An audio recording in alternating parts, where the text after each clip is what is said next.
So,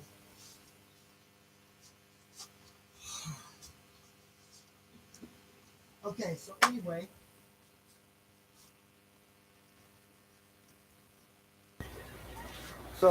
yeah, now we got good level in here now. All right, so check it out. Here's what happens to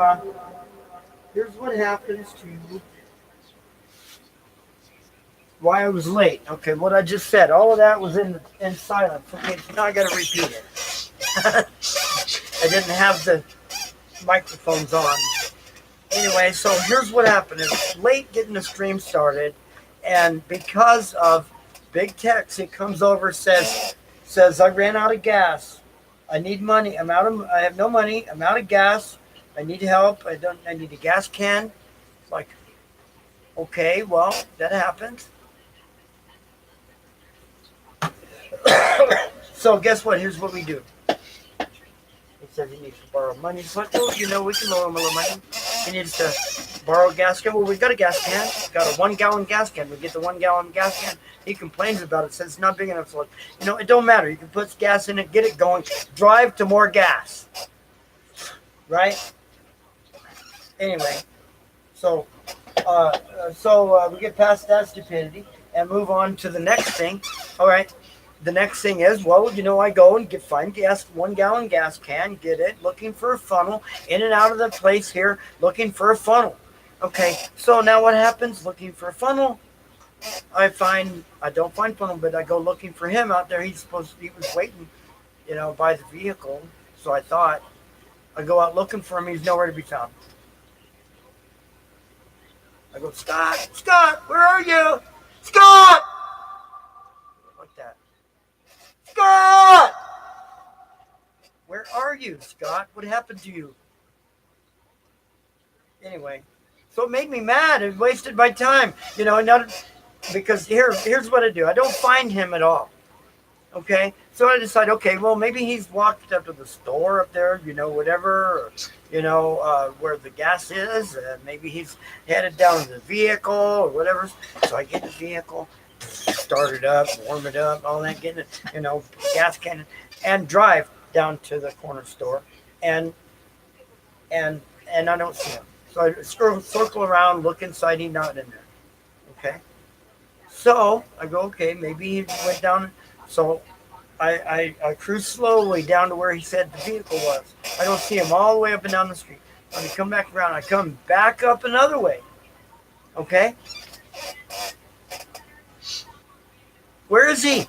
He's not willing to stick around long enough for me to help his dumb, stupid butt. That's what made me mad. That ignorance. That was ignorant, what he did. Nothing makes me more angry than ignorance. You know that, Sabrina? Pure ignorance makes me angry. When you ignore something, when you ignore the truth, when you ignore the facts, when you ignore the knowledge, when you ignore what's right, when you ignore what's good, when you ignore what's good, that's ignorance.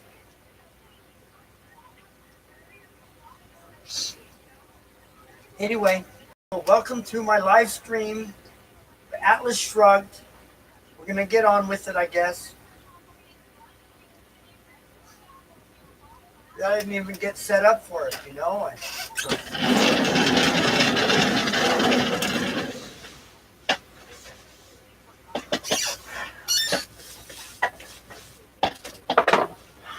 All right, here, let's get the book up. Get to the page. It's going to take us forever to get through this book like this. Where did we leave off? You mean that nothing's going to be done about the real Northern Lion? That's where we left off. Okay, so now let's get our little clips, magnets, this thing up.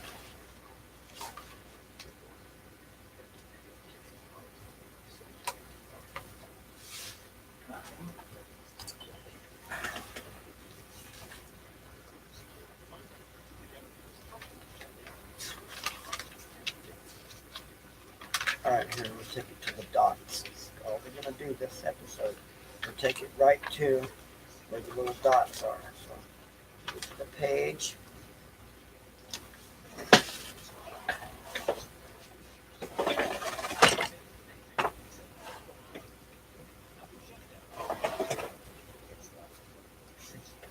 There's beans way over there.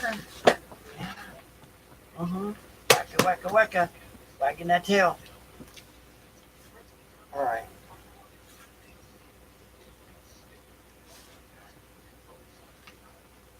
Alright, here we go. Get this set up.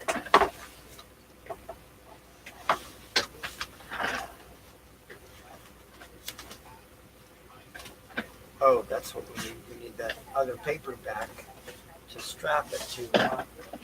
Help hold it down. Here we got one of each. We got to put it back. And the paper back. Alright, this needs to be tightened up.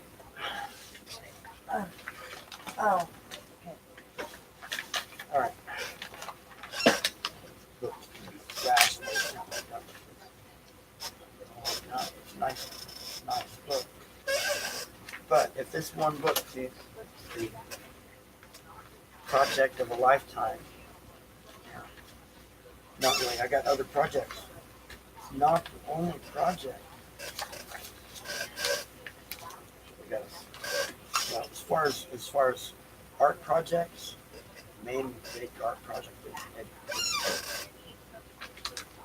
It's important. This book means a lot for our future society. It really does. We're not going to get into really exactly what it means, but it does mean a lot.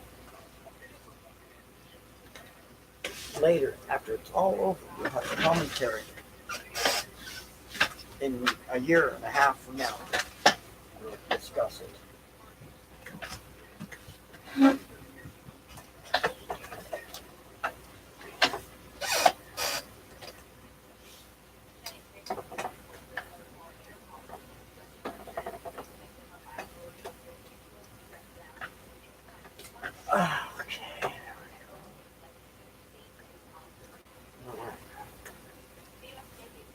Pretty much covered it.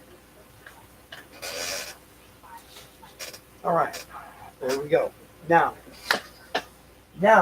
let's get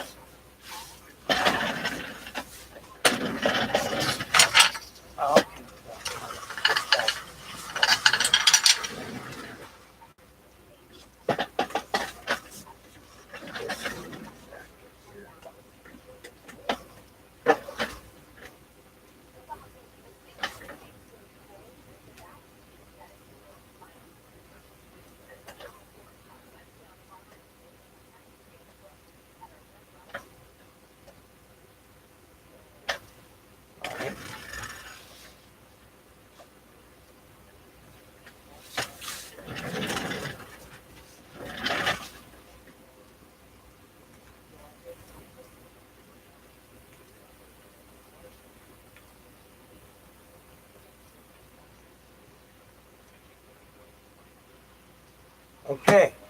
Here we go. We got our audio playback ready.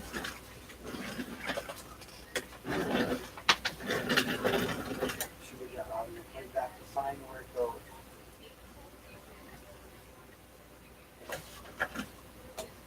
And playback. Start. Get this because of help me, and then I'm not going to be around.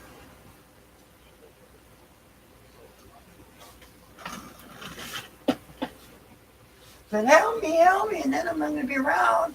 I'm going to disappear so that you could waste your time on me trying to help me. But help me. So cute.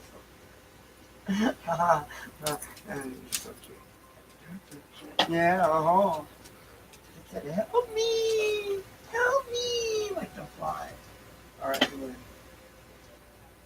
yeah, so I'm pissed. I really am. See, I got a lot of contempt over the situation. You don't do that to me. You come asking for help. You fucking stick around and stay. Let me help your dumb ass. Oh, well, yeah, if you're dumb enough to need help from me in the first place.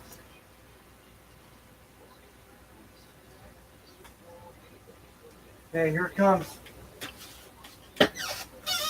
Atlas Shrugged. The Theame, Part 2.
I haven't said that at all. Just as soon as we get the new track. He watched as Taggart's eyelids moved up slowly.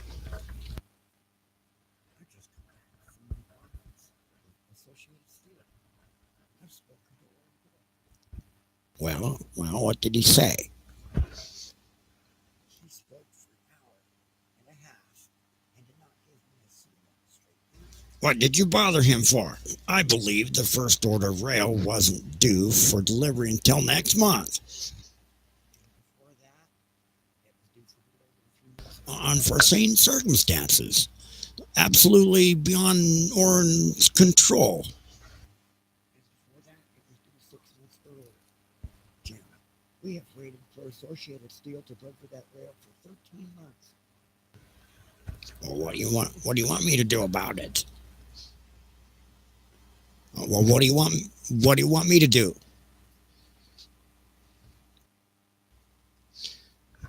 I can't run Orrin Boyle's business. We can't wait.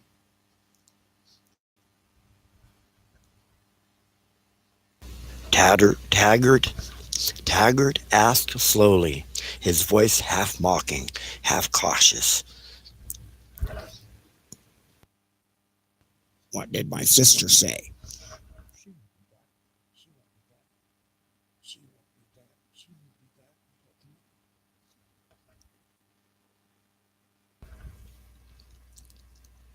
tomorrow. Well, what do you want me to do?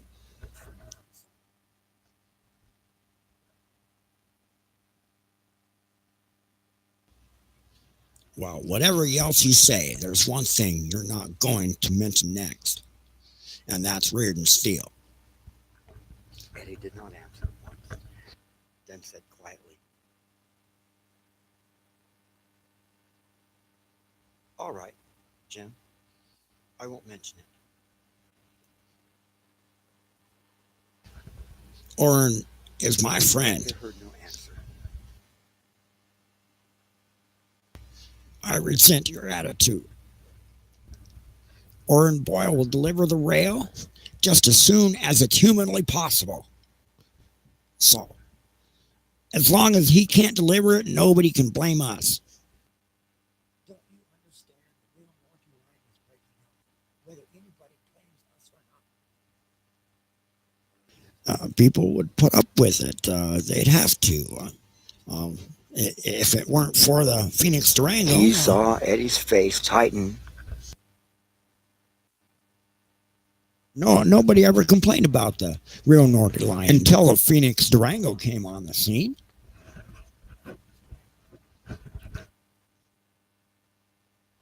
Oh yeah, imagine the Phoenix Durango competing with the Taggart Transcontinental. It was nothing but a local milk line 10 years ago.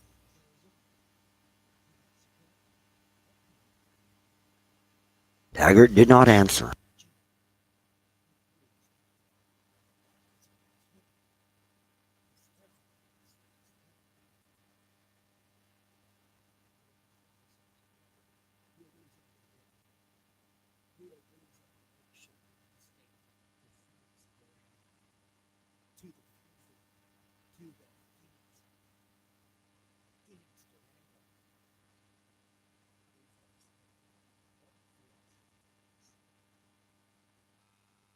I don't see why everybody keeps talking about the Wyatt oil fields.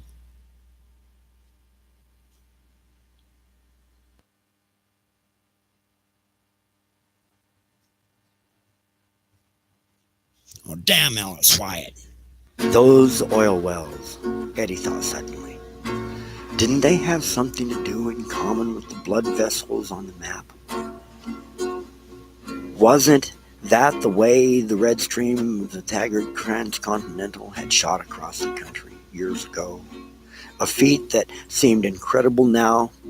He thought of the oil wells spouting a black stream that ran over a continent almost faster than the trains of the Phoenix Durango could carry it. That oil then, oh, that oil field had been only a rocky patch in the mountains of Colorado, given up as exhausted long ago. Ellis Wyatt's father had managed to squeeze an obscure living to the end of his days out of the dying oil wells. Now it was as if somebody had given a shot of adrenaline to the heart of the mountain. The heart had started pumping. The black blood had burst through the rock. Of course it's blood, thought Eddie Willers, because blood is supposed to feed.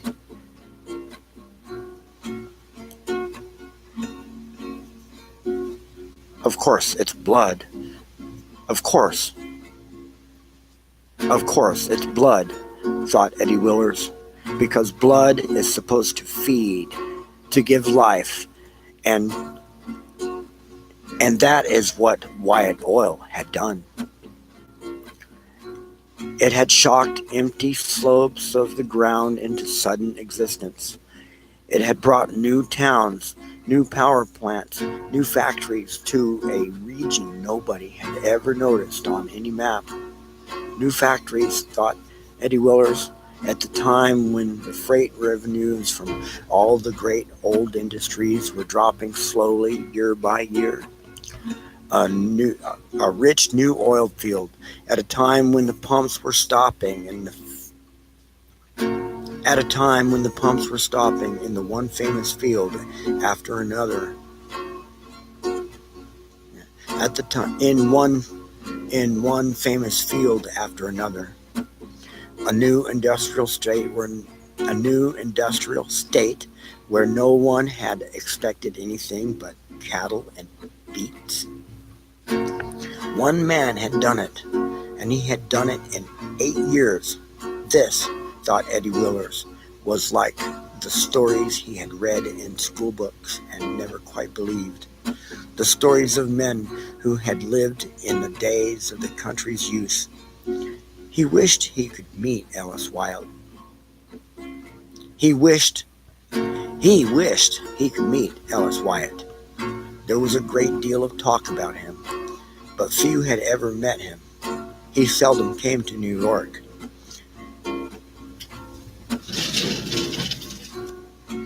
They said he was 33 years old and had a violent temper.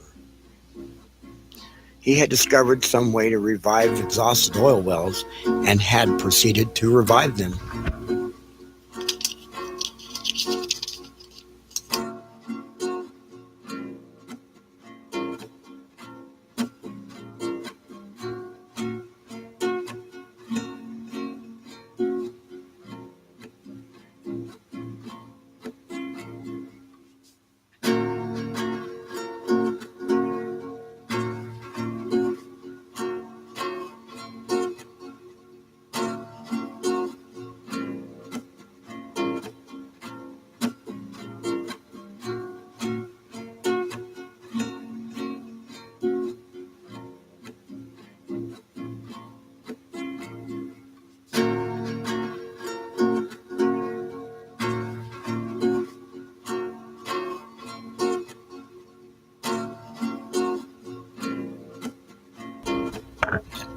Boss Wyatt is a greedy bastard who's after nothing but money, said James Taggart.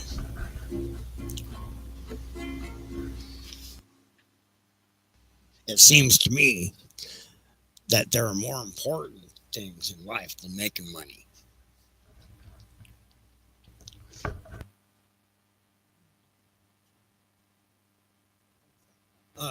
Besides, he's double-crossed us. We served the Wyatt oil fields for years, most adequately. In the days of old man Wyatt, we ran a tank train a week.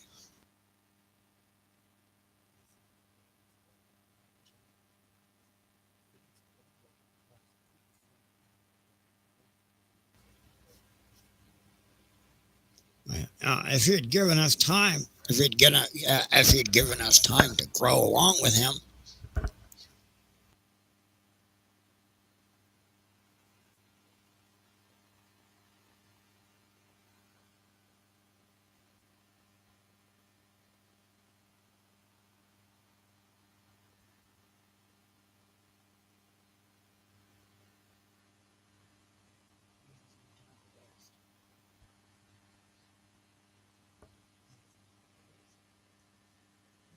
what does he expect? That we drop all our other shippers, sacrifice the interests of the whole country, and give him all our trains?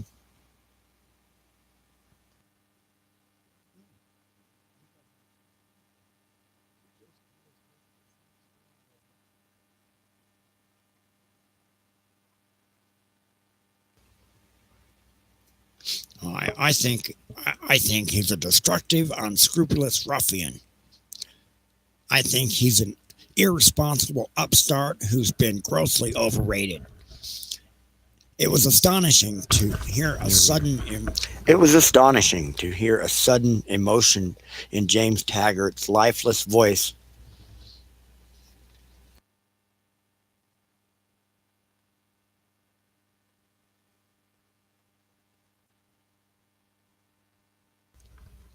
I'm not so sure that his oil fields are such a beneficial achievement. It seems to me that it seems to me that he disassociated the country of the whole. It seems to me he disassociated the economy with. It seems to me he disassociated the economy of the whole country. Nobody expected Colorado to become an industrial state. How can we have any security or plan anything if everything changes all the time? Good God, Jim.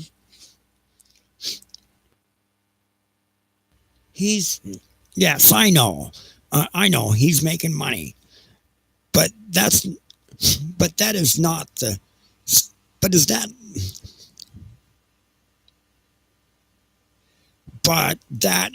standard. It seems to me by which one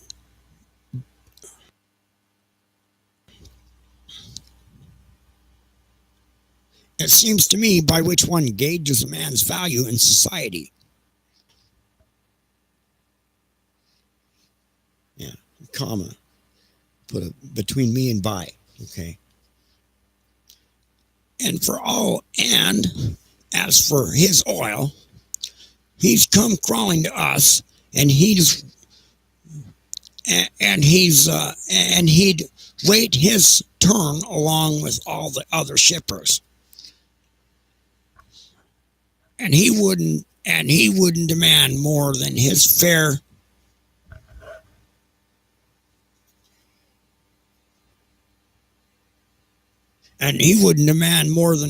share of transportation if it weren't for the Phoenix Durango. We can't help it. We can't help it if we're up against destructive competitors of that kind. Nobody can blame us.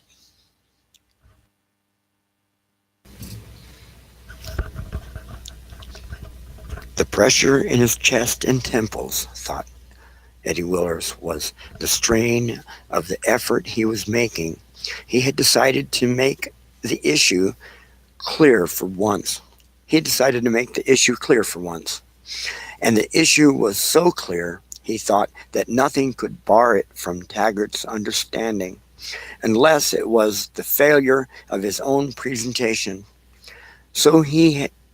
So he tried hard, but he was failing, just as he just as he always just he just as he had always failed in all of their discussions. No matter what he said, they never seemed to be talking about the same subject. Doesn't matter that. Doesn't matter that Pisses nobody me blames off. us. Pisses me off. Doesn't matter that nobody blames us. Oh, Jim, Everything. Jim, I never get to what are you saying? anything Doesn't I matter want to that do. nobody Like blames I want us. to do it.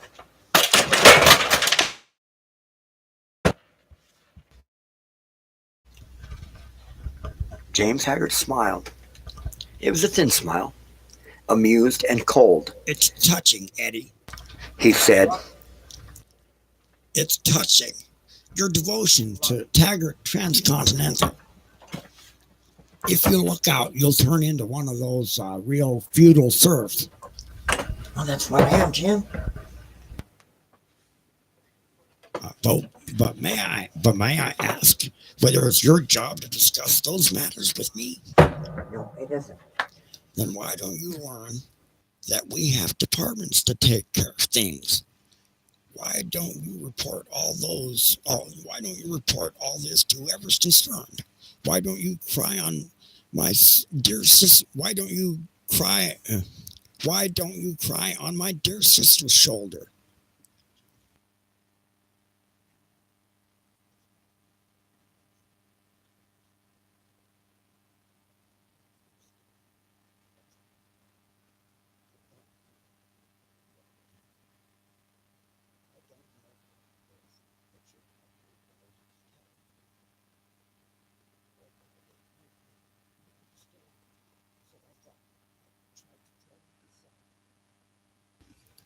Well, I appreciate our childhood friendship, Eddie. But do you think that you should entitle? You think that, but do you think that should entitle you to walk in here unannounced whenever you wish? Do my editing like I wanted to do because Considering your own rank, shouldn't you remember that I am president? Oh, yeah, shouldn't you remember that I am Stupid president? asses, and then they leave. And I have this to was go looking for them. wasted. Eddie Willers And looked that at was him not the as only usual, thing that kept not hurt, being merely ready puzzled, for and asked, this. Everything I try to do, I end up late, can't do it, end up fucked up because of other I haven't people. said that. I'm so sick and tired I of said it. that at all. Taggart was looking at the map, at the red streak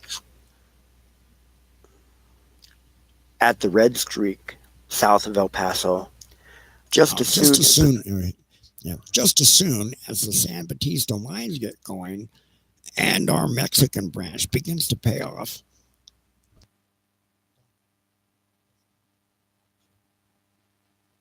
Taggart turned, startled by the unprecedented phenomenon of an unplaceable anger in Eddie's voice. What's the matter? Damn my sister, Said James Taggart. Eddie Willers did not move. He did not answer. He stood looking straight ahead, but he did not see James Taggart or anything in the office. After a moment, he bowed and walked out. In the anteroom, the clerks of James Taggart's personal staff were switching off lights and getting ready to leave for the day. But Pop Harper's chief clerk still sat at his desk. Still sat at his desk, twisting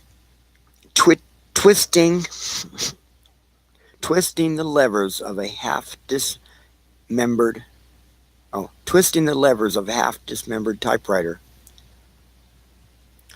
Everybody in the company had the impression that Pop Harper was born in that particular corner at that particular desk and never intended to leave it. He had been chief clerk for James Taggart's father. Pop Harper glanced up at Eddie Willers as he came out of the president's office. It was a wise, slow glance. It seemed to say that he knew that Eddie's visit to their part of the building meant trouble on the line. Knew that nothing had come of the visit, and was completely indifferent to the knowledge. It was the cynical indifference which Eddie Willers had seen in the eyes of the bum on the street corner. Say, Eddie, know where I could get some of those woolen undershirts? He asked. Tried all over town, but nobody's got them. I don't know. Eddie said, stopping. Why do you ask me? I just ask everybody. Maybe somebody will tell me. Eddie looked uneasily at the blank, emaciated face and white hair. It's cold in this joint, said Pop Harper. It's going to be colder this winter. What are you doing? Eddie asked, pointing at the pieces of typewriter. Well, the damn thing's busted again. No use sending it out. Took them 3 months to fix it the last time. Thought I'd patch it up myself. Not for long, I guess. He let his fist drop down on the keys. You're ready for the junk pile, old pal. Your days are numbered. Eddie started. That was the sentence he had tried to remember.